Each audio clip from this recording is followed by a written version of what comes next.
France Inter. Il est 7h52. Yalla, Stéphane Guillon, bonjour. Bonjour Nicolas. Bien ce matin, j'ai parcouru les hommages de nos hommes politiques à Sœur Emmanuelle. Ils sont tous effondrés. Très très triste. Bernard Kouchner a le cœur très gros. Michel Alliot-Marie s'incline avec respect. Qu'elle fasse gaffe quand même de pas marcher sur son écharpe. Laurent Wauquiez rend hommage à un torrent d'énergie. Moi j'aurais mis énergie nouvelle, c'est plus écolo. Fillon, on comprend rien à son communiqué, mais bon, il a mal au dos en ce moment, c'est pas de sa faute. Bernard Laporte, rien. On lui a demandé de fermer sa gueule. Il était parti dans un truc genre Sœur Emmanuelle est morte, c'est la faute aux Maghrébins. On lui a dit stop, fais le rugby, stop. Alors en réaction à toutes ces images compassées, j'ai souhaité à ma manière saluer la mémoire de Sœur Emmanuelle.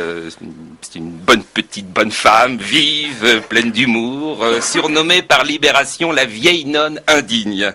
Mini portrait. J'ai le droit, Sarkozy l'a dit, c'est notre sœur à tous, donc je rends hommage à ma sœur. Et je crains pire. Oui. Non, Sœur Emmanuelle est née à Bruxelles le 16 novembre 1908, elle allait avoir 100 ans, à Caillan, dans sa maison de retraite, ils sont effondrés. Ils se retrouvent avec un stock de bougies impressionnant sur les bras, une fête était prévue, une danse des canards, enfin c'est l'horreur. Son père était français, sa mère belge, sacré handicap de départ. Sa famille très aisée a fait fortune dans la lingerie fine. Absolument, la lingerie Emmanuelle à Bruxelles était très réputée. Personne n'en parle dans les hommages. À aucun moment je n'ai vu le mot corset, guêpière ou porte-jartel. Enfance heureuse, un drame pourtant viendra tout bouleverser. Son père se noie sous ses yeux, elle n'a que 6 ans. À Bruxelles, toutes les boutiques de lingerie sont restées fermées pendant 3 jours. Ça a été terrible. Ce traumatisme, dira Sœur Emmanuelle, est à l'origine de ma vocation. Comme quoi, une noyade, le père du petit Grégory aurait pu être curé. En 1929, Sœur Emmanuelle entre dans la vie religieuse. Alors qu'elle se rend au couvent, un jeune Allemand la drague sur le pont d'un bateau. Où vous rendez-vous comme ça avec ces yeux-là, lui dit-il. On est loin du style de Dominique Strauss-Kahn. Je vous laisse mon portable, j'ai un 2 pièces à la boule. DSK qu'on n'a pas entendu sur Sœur Emmanuelle. Pas un mot, pourtant la disparition d'une femme dont les ancêtres travaillaient dans la lingerie fine aurait dû le bouleverser. À 62 ans, Sœur Emmanuelle débarque au Caire pour soigner les lépreux. Elle a du mérite. À 62 ans, normalement, on s'achète un appart à Nice, on joue au golf et on promène son caniche. C'est très laid, un lépreux.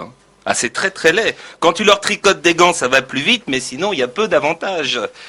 Elle vivait avec eux dans les bidonvilles. Attention, la bonne partie, c'est comme tous les quartiers, il y a des zones plus ou moins prisées.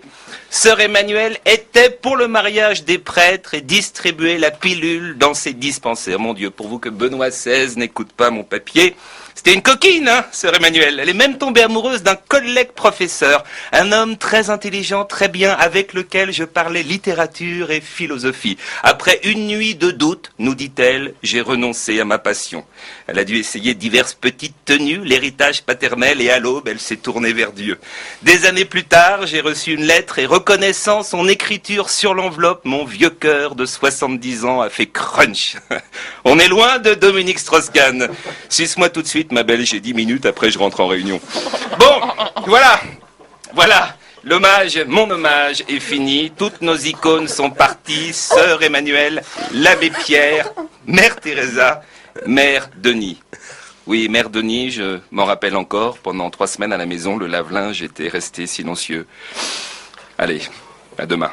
À demain, Stéphane Guillon.